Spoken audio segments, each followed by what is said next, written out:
Good morning and welcome to another edition of Roadhouse Live. We are live. Today is May 25th, 2023. Bender, how are you? I am all right. It's my daughter's last day of school. I think my son goes tomorrow, and that's his last day. Wife is still out of town. She comes home today. But the last day of the school year is always an interesting time for working parents, especially those like me who wait till the last freaking minute to like figure anything out or do anything. So we're always like scrambling going, okay, shit, I just realized that they're going to be home. What the hell am I going to do? So that means you're going to have to wear pants again, is really what you're talking about. Oh, no. No. More than anything. Well, were you able to get your vision back after those massive candles on NVIDIA yesterday after hours? Yes, so something else that occurred that happened is I got my first pair of readers. And I got them from Amazon yesterday. And I've noticed that, looking at my phone, I have to hold it further and further away. Mm-hmm. And it's super blurry, and I put these things on, and I was like, oh my God, that's what clear looks like. Yeah. And it made me realize that everything that I'm looking at is blurry. So I probably got to go actually get prescription glasses. Yeah. So I had them on when those NVIDIA candles were going, and I was like, I'm sure they didn't cause this. That was, it's like, look, it'd be cool if they did. It was crazy. It was crazy looking. We haven't seen a move like that in a ticker in it seems like years. It's like that was that broke some records, move, dude. That was incredible. But it's like you can look at it and be like, okay, so the numbers were outstanding, right? Nobody can dispute the numbers and be like, well, you really have to be a turd to pick through there and be like, well, you couldn't come in negative on the actual numbers. But the question is like, how much of that move was just based on people just getting squeezed to the fucking teeth? It's like, how many people have been short since 260s, 280? And waiting for this moment for it to come back to earth. And I say that in theory, earth. Then it absolutely just peels out. It's like there's some cats that got absolutely throttled, beyond throttled. So I think it'll be interesting what happens with it, over the next day or so. You imagine that everybody has that 400 level circle to be like, I'm going in short at 400. And as somebody who watched Tesla very closely through the years, as far as what happens when you get that herd mentality that wants to tear something down, it doesn't happen. No. It doesn't. It's like NVIDIA could, and it sounds goofy, NVIDIA could be trading for 5,500 by the end of next week, and everybody's going to be like, what happened? What happened? Sure. What happened? Sure. So I guess that'll be a good one to watch. The names surrounding it will be interesting to watch also. So I think that there's some action there. Obviously, Intel is one of the worst companies that's ever existed. After a day like yesterday, for the space in general, everything going up, and then you're going through everything is like, nope, there's Intel down 1%. It's like everybody else just ripping it on fire, but there's good old Intel, just like, okay, yeah, we're here. So let's get into some of the things globally that we should do. China was down big again last night. Um, Not a lot of real indication as to why, but I think that those COVID fears are starting to creep in just a little bit more. Japan, made back a good chunk of its gains. I think a lot of that had to do with the tech explosion, brought to you by Nvidia. As far as Japan being up the way it was, Germany officially enters a recession based off of their data last night. So officially, I think you can stamp them with recession. Now, for our markets and our data came out very, very solid, with the exception of PCE. That number came in higher than anticipated, and that is the inflationary, fight for the most part. What's interesting about that is you still have strong data in the job sector. GDP came in higher than expected, but you're still having pieces of inflation that or inflation inputs that you look at and be like, well, that's not moving in the right direction.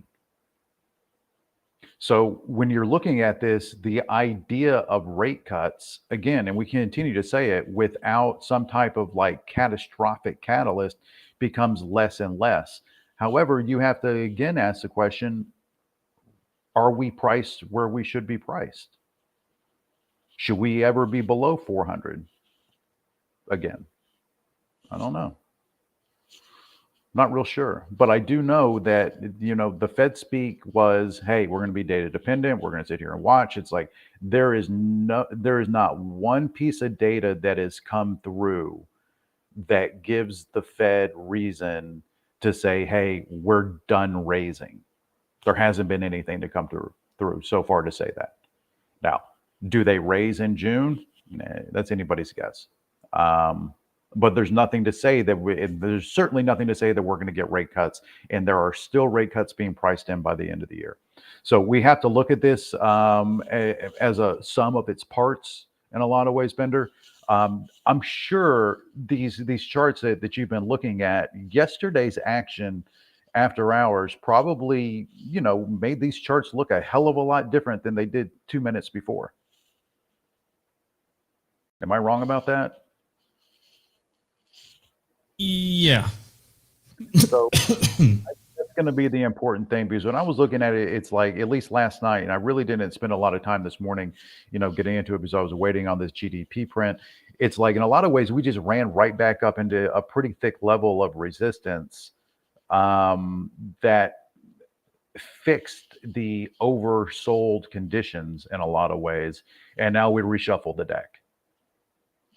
So with that being said, I'd like to see how the deck reshuffles. If you can start pushing us through these charts, I would be very appreciative of that. Sure. Yeah, it didn't really change a whole lot, to be honest. So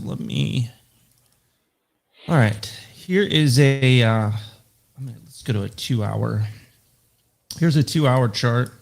And what you can see is this area of consolidation that we were in before, the last pop up there to 4227 or whatever.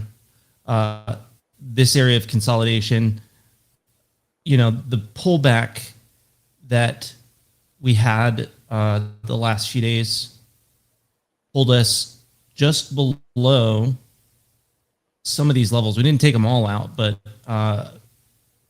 kind of just down into and below some of these levels that we're in here. We still have this gap hanging out down here.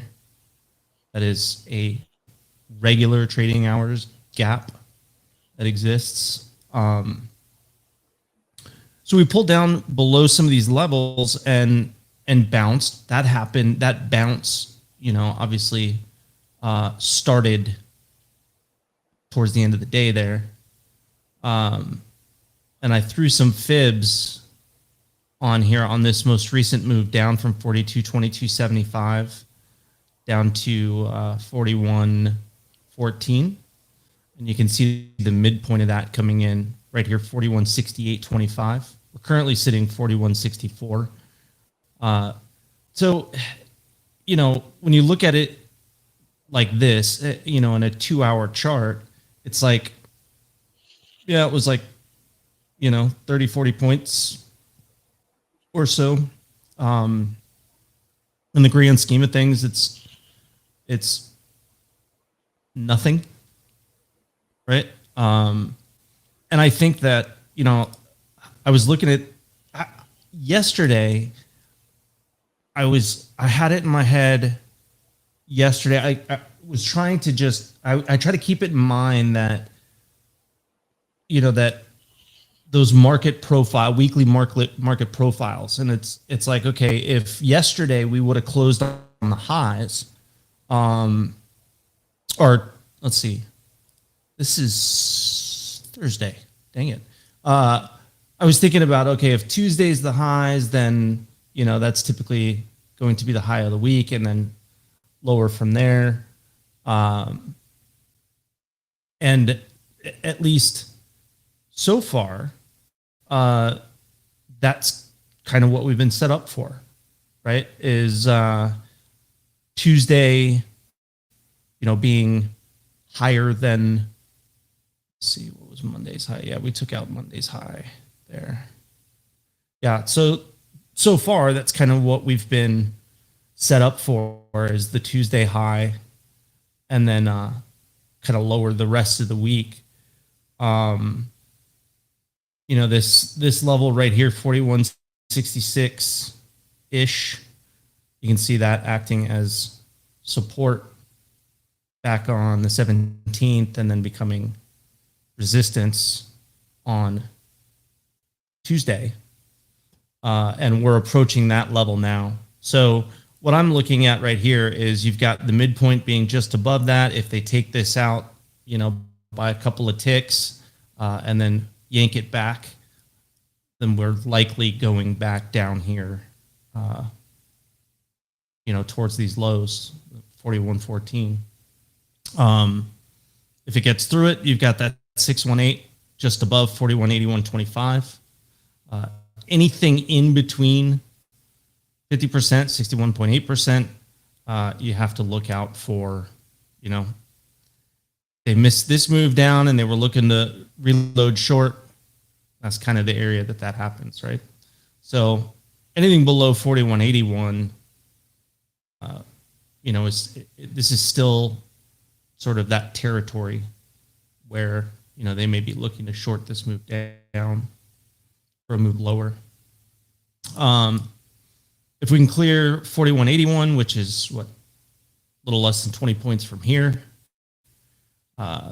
you know, then we've got a chance to, I think, rally, go take out this 4198 half area, and then trade into this blue shaded box up here. Is that it's the first weekly fair value gap that was created on Monday's open. So, you know, if a rally really kicks off, I would not be surprised to see it trade back into that. If I zoom in a little bit here to a 15-minute, kind of get a better picture of, you know, this resistance area that we're coming up into, and that 50% level being what, about 2 points above that. And then we've got the that 3 a.m.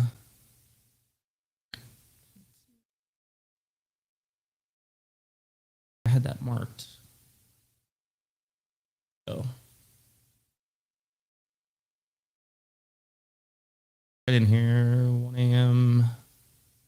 Here was your 3 a.m. low, 4130, 4135.75. So we find ourselves back below this little swing low right here, 4145 half. Then that 3 a.m. 4135 half becomes that next target. So that's what I'm looking at. I want to see if we can get through this resistance and actually hold it, and it's not just, you know, that pop for liquidity and then pull back down. And in the near term, you know, maybe this move lower to break these right in here, maybe that was enough. Yeah.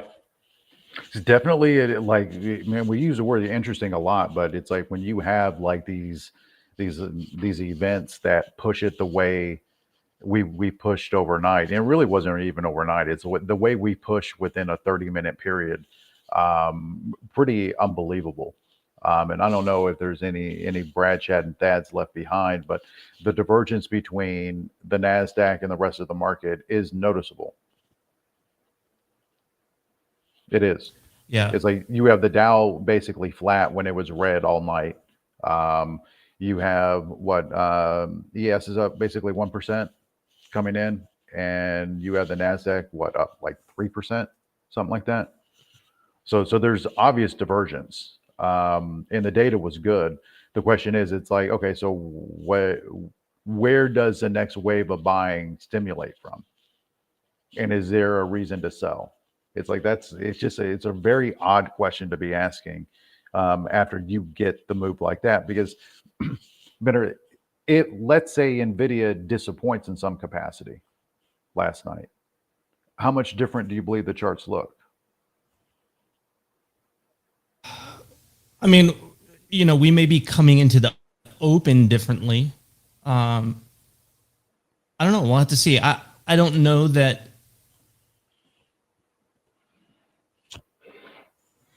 there was certainly we saw the green candles come into the futures when those Nvidia numbers came out, right? But Mm-hmm. it's like, I think that can have a near-term impact, but Mm-hmm. what do they do with the rest of the, like the bigger money? What are they going to do? Are they going to be chasing Nvidia now, or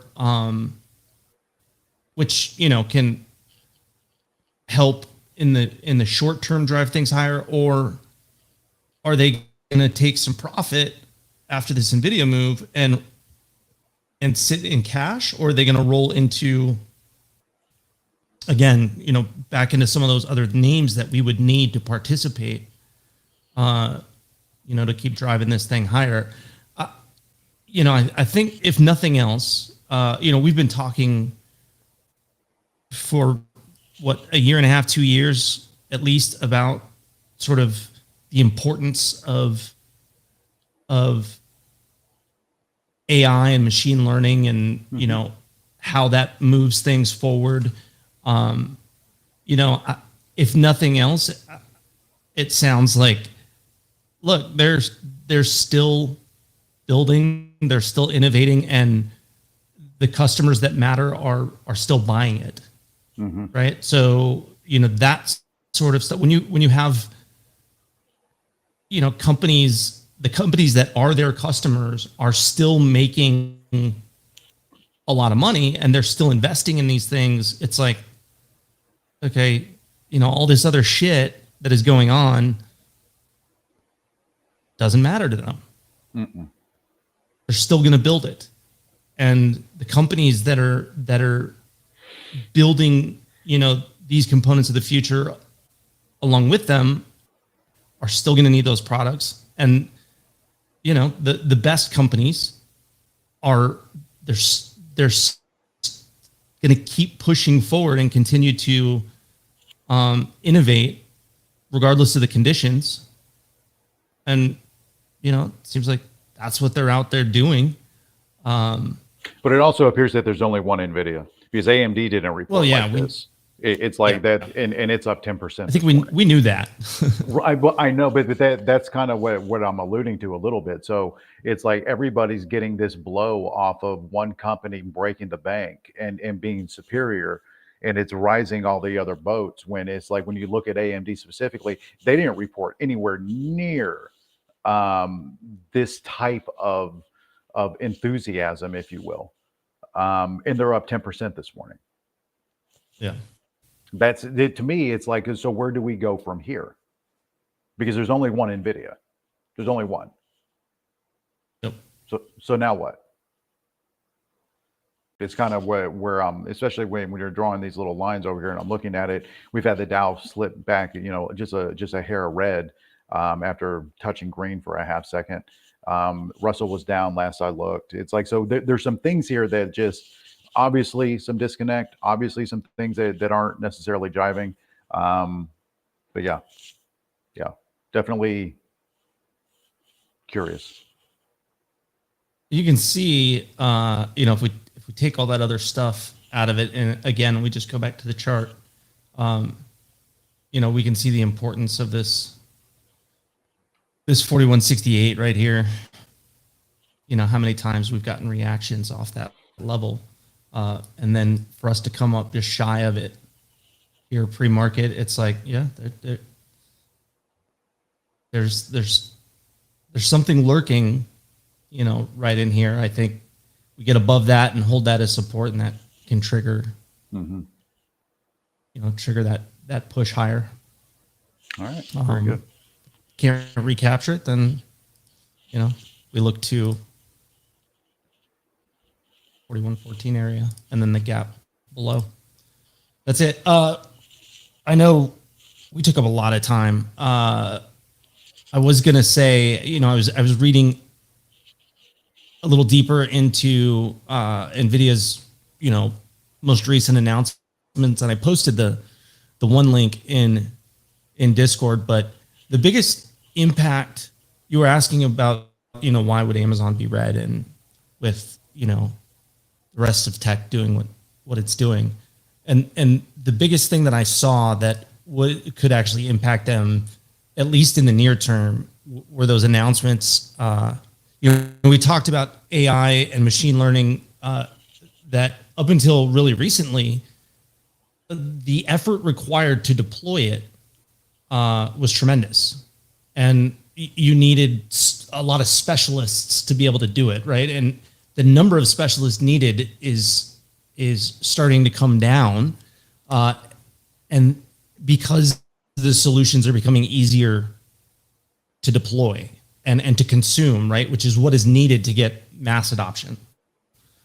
The biggest announcement that I saw, the most interesting thing that I saw is NVIDIA saying and this came out 2 days ago.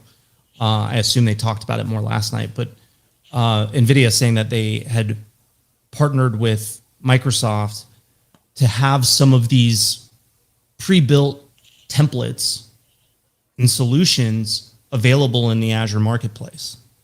So, some of these things that customers, when they start to look to how to integrate things like AI and machine learning and whatnot, when they look at what is the path of least resistance, what's the quickest way I can consume this and use it and come up, get a quantifiable outcome, those are the things that make the difference. Make it easier to deploy, make it easier to understand, so that it doesn't take, 15 rocket scientists to explain it to you, or to make it functional in your business.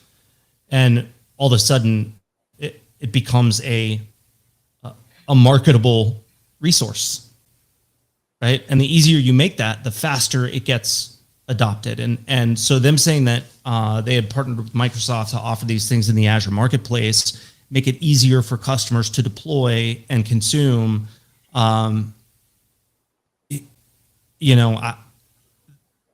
That I could see that as a reason why, Microsoft would pump and Amazon, might see a little red because of something like that. Yeah, no, it's again, I'm just trying to find the disconnects within what I'm seeing in the market this morning, and Amazon being one of them, Intel being the obvious, most massive turd in the bowl.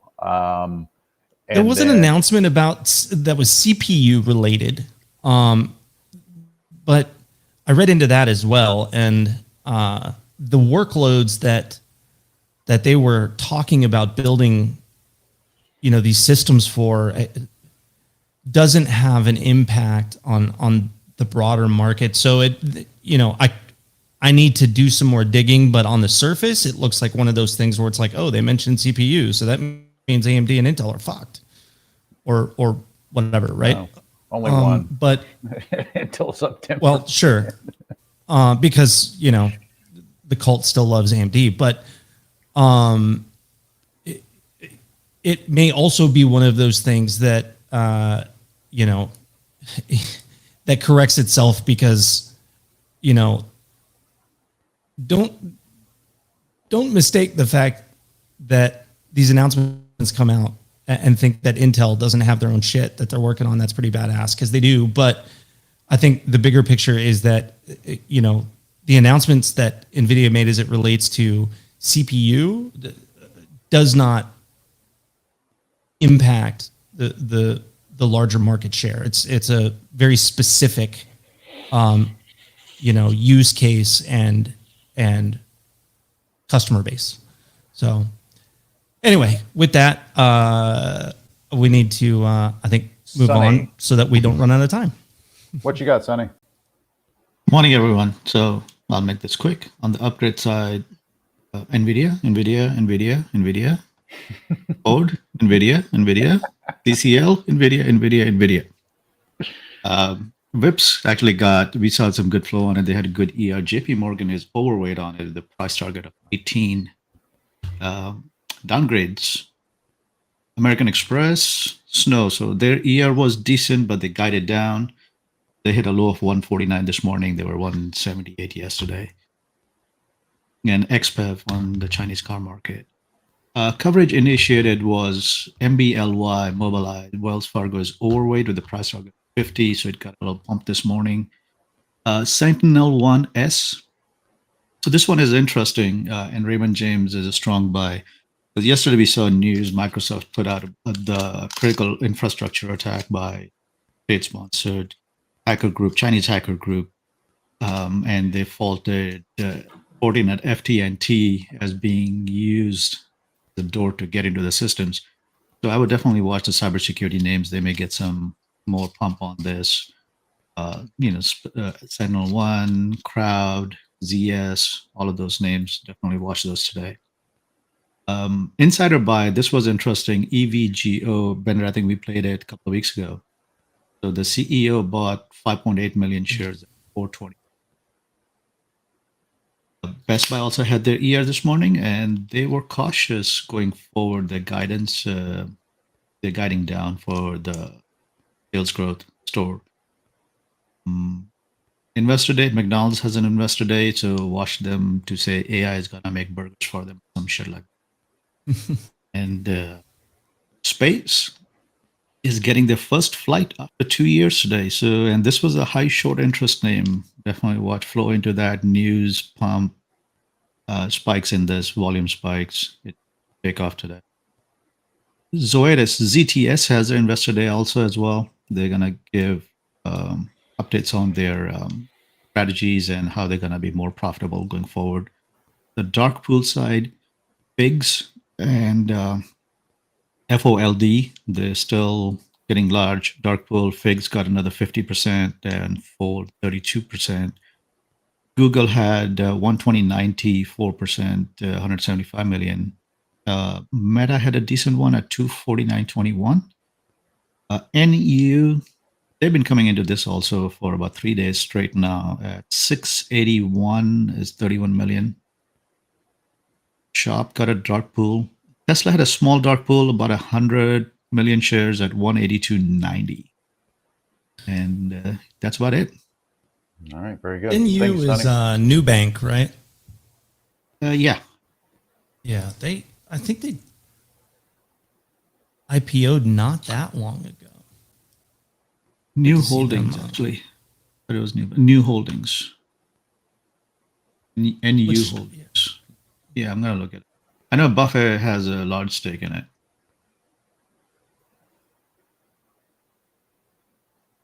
This is the one yeah, it is. They they IPO'd last year.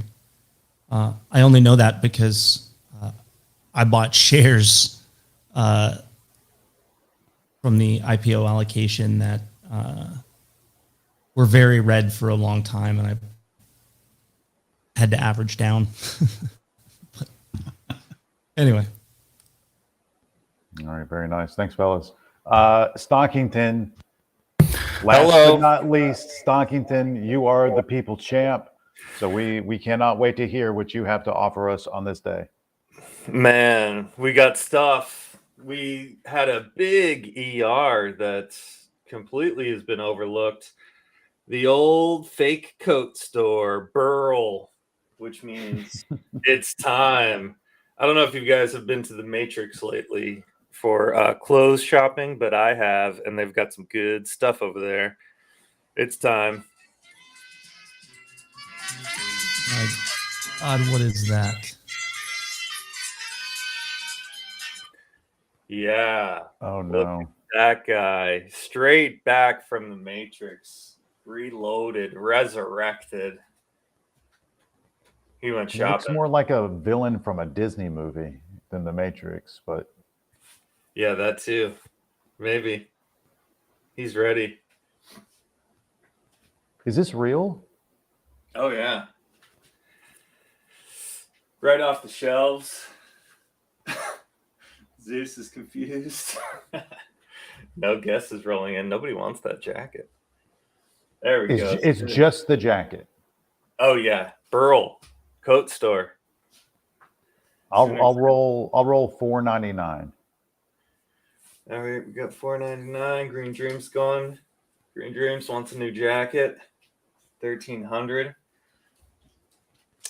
Isn't Burlington like? Do they have stuff over like $300 or $400? I thought most of their stuff was, I have no idea. $200 leather jackets or something like that. Yeah, I mean, technically this is not from Burl, but it just looks like Oh, okay. Well, then that changes entirely. That I have changes no it too. idea. This thing could be like $8,000. It's like Yeah, if it's exactly. not from Burlington. We got Bigfoot's in at 2,300. Richie's at 2K. Brick's going big, 20K. Chaz wouldn't give it away. 40,000. Oh, Ooh. oh. If it's 40,000, I'm taking the day off. That's the mark. All right. Raz wants to get paid to take it. We got a winner. That's going to be Bigfoot. You get yourself a nice picture of a jacket. This one's on sale, marked down from $43.95 to $28.57. Oh, that's cheap. That's a steal for those big shoulders. All right. Let's quickly look at some charts. Let's see here. We'll jump over to the Russell. Oh, that was a little red candle spill there. All right. So the Russell, let's see. This new week opening gap, this is the one from this week. And once Mr. T strikes again, you can see we just went right up to the top of that and rejected. If we're going to push back up, this would be our first upside target because we kind of keep coming up to the top of this new week opening gap and rejecting. If we're going to pull down, I'll be looking at this order block. So this one would be kind of an example of a breaker because it would have been a bearish one here, aggressive push down, and now we push back above and held. So just going to kind of keep an eye on this 1762.80 line on the Russell if we push down, and then this will be our upside target. If we jump over to the NASDAQ real quick, obviously on fire with Mr. NVIDIA. So we've got this rising setup. This is the same open fair value gap that was pointing out yesterday. So this would be an upside target, would kind of line up if we're going to be pushing that we could potentially retap this upper trend line of this channel that we've been rising along in. Here's our bearish order block line. This is on a 4-hour based on this candle right here because we had an aggressive push down afterwards. So this is the midpoint of this green candle right here. This is on a 4-hour, so we'd still have 35 minutes over there for us to close below this line and this order block to still be in play. So we'll see how the open shakes out. Downside targets would be, this is our new week opening gap in pink, and then the purple is just this fair value gap. You can see it right there on the 4-hour from there to there. So that's what we'll be looking up on the NQ for downside. Real quick, let's see, I was going to watch Tesla. Swan had it on his list as well. So we have this open right on what I wanted to use as a call trigger. So I would, in these cases, usually adjust this one up a little bit to give us some time for the open to shake out. And it was looking like right up here around this, what is that, 188.55, just to get a round number. Probably use that with all this. You know, we chopped around here on Tesla a bunch. So be using that as a potential call trigger. And then Swan was down here at 185.20-ish for a potential put trigger, pretty aggressive, but you can see the importance of that line over here. So that would be what I would be watching on Tesla. So let's see. And then the other one would be Apple. Apple, we were looking at that big old rising wedge. Blue are the daily gaps we added in when we were looking at this yesterday. So Apple here, I would just be using these dark pools above this 172.65. Below, they hit it again at this 171.56. Well, last night was at what, 171.84 or something. So essentially all right in this area. So we'll see there what happens on Apple. Just going to kind of watch for that one. And then that was going to be it. But this one I just had to throw in Microsoft just for my own personal redemption because I got laughed at when I showed this chart. Look where we bounced yesterday. This trend line here, rising megaphone, still going. So we'll see if Microsoft's what it's gonna do if it comes up.